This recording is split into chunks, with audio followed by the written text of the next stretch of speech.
সবাইকে স্বাগতম জানাচ্ছি ভূতের গল্পের প্রথম এপিসোডে। এখানে আসলে গল্প নয়, আপনাদের থেকে পাওয়া ঘটনাগুলোই আমি বলি। আপনিও চাইলে আপনার সাথে ঘটে যাওয়া ভূতের ঘটনা আমাকে মেইল করতে পারেন বা আমার ফেসবুকে দিতে পারেন। অবশ্যই মেইল করলে আমি বেশি খুশি হব। স্ক্রিনে মেইল দেওয়া আছে। তো আজকে আমরা যে গল্পটা সিলেক্ট করেছি সেটা হলো ভৈরবপুরের সে চারতলা মেস। গল্পটা আমাকে একজন পাঠিয়েছে। বাংলাদেশের ভৈরবপুরে একটা পুরনো চারতলা বিল্ডিং আছে, যার কথা স্থানীয়রা খুব একটা বলতে চায় না। পুরনো ফিকে হয়ে যাওয়া সাদা রং, ছাদ থেকে ঝুলে থাকা বিদ্যুতের তার, আর প্রতিটি ফ্লোরে এক ধরনের অদ্ভুত নীরবতা। জায়গাটার নাম মেস হলো বহু বছর ধরে কেউ সেখানে টিকে থাকতে পারেনি। এই গল্পটা আমাকে বলেছিলেন সাদিক, একজন বিশ্ববিদ্যালয়ের শিক্ষার্থী, যিনি এই মেসে উঠেছিলেন 2018 সালের জানুয়ারিতে তার বিসিএস পরীক্ষার প্রস্তুতির জন্য। সাদিক মেসে উঠেন এক দুপুরে। প্রথম ফ্লোরে একজন বৃদ্ধ কেয়ারটেকার ছিলেন, নাম মিজান চাচা।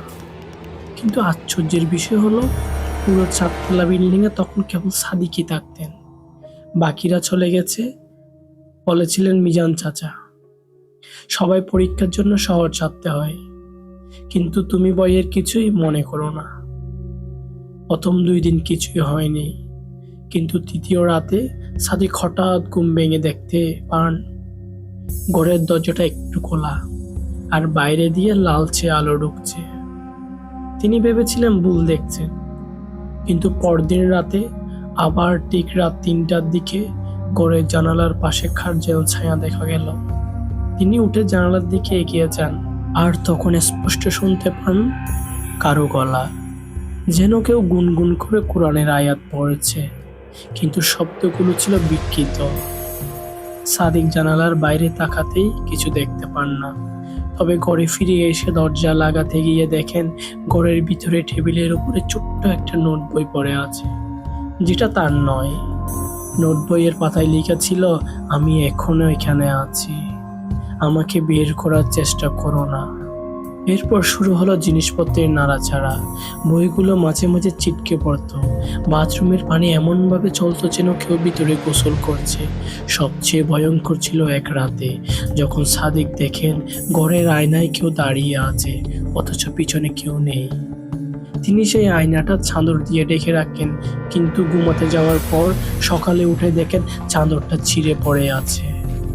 আয়নায় লেখা, তোমাকে দেখছি। সাদিক বইয়ে মিজান চাচাকে সব বলেন। তখন তিনি শুধু একটি কথা বলেন, তোমার ঘরটা ছিল আগে রাজুর, ওর গলায় ফাঁস লেগেছিল এই আয়নার সামনে, আমি কিছু করতে পারি নাই। এর পরদিন সাদিক তার বন্ধু নাহিদকে ডেকে আনেন তার সঙ্গে রাতে থাকার জন্য। নাহিদ শহরের ছেলে, হুট করে এসব বিশ্বাস করেন না। সে বলে, এক রাত থাকবো, সব জানিয়ে দেব। কিন্তু রাতটা স্বাভাবিক ছিল না। রাত 3টা 15 মিনিটে হঠাৎ নাহিদের নাক দিয়ে রক্ত পড়তে শুরু করে। সে উঠে বসে আর বলতে থাকে, দেখছিস না ওকে, ও আয়নার ভিতরে, ও আমার নামও জানে, ও আমাকে ছুঁয়েছে। সাদিক ঘরের আলো জ্বালিয়ে দেখতে পান নাহিদের পিঠে বিশাল একটা আঁচড়, গভীর লাল রক্ত ঝরছে। সেদিন তারা দুইজনেই মেস ছেড়ে চলে যায়। আজও ভৈরবপুরে সে চারতলায় মেসে দাঁড়িয়ে আছে।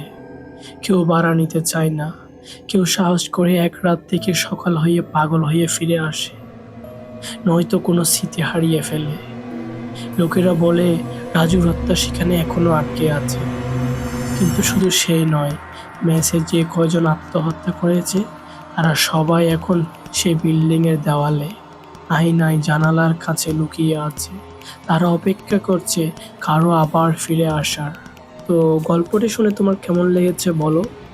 আর হ্যাঁ, তোমার যদি এরকম কোনো ভূতের গল্প থাকে বা ভৌতিক কোনো কাহিনী থাকে, তুমি আমাকে মেল করতে পারো। আমার মেল অ্যাড্রেস আমি ডিসক্রিপশন বক্সও দিয়ে দিব, এবং আমার ফেসবুক পেজেও তোমরা আমাকে নক করতে পারো।